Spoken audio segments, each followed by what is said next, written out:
Now, we've recently seen a bit of market volatility in the last couple of months as investors are a little bit concerned around global growth and interest rates and inflation. And so we're getting more questions from clients around, is it the right time to invest, and are we about to see a big market correction? So in this video, I wanted to answer that question.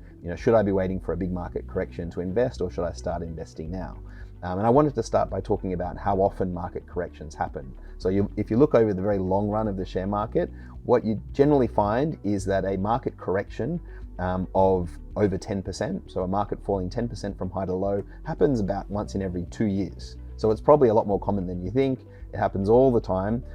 So is one coming? I would say the chance is probably yes. If it doesn't happen this year, it will happen next year. Market corrections happen all the time. It's a healthy part of market movements over time.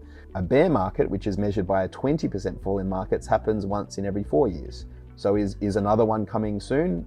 Probably as well. We saw a bear market in early 2020 during that COVID market correction. Will we see one again soon? Most likely. You'll see a few, I'm sure, over your time investing. Again, it's very normal, and it's a perfectly normal part of investing. What's more important is that you can actually withstand those bear markets and corrections and keep investing, because what we know is, notwithstanding those corrections, markets over the last 5 and 10 years have done very well, and those who have been patient and stayed invested have earned good returns from markets despite those bumps along the way. The biggest challenge I see with investors who are waiting for corrections is they've got to get two things right. You've got to, first of all, get your timing right of when the correction's happening, but then you also have to work out when the correction has finished. And I see this as a big challenge for people as well, because often people wait on the sidelines. They see a correction of 10%, but then they're still waiting on the sidelines hoping for a correction of 20% or 30%, and it never happens. And then they never buy back into the market because they're anchored to waiting for that lower level that eventually never arrives.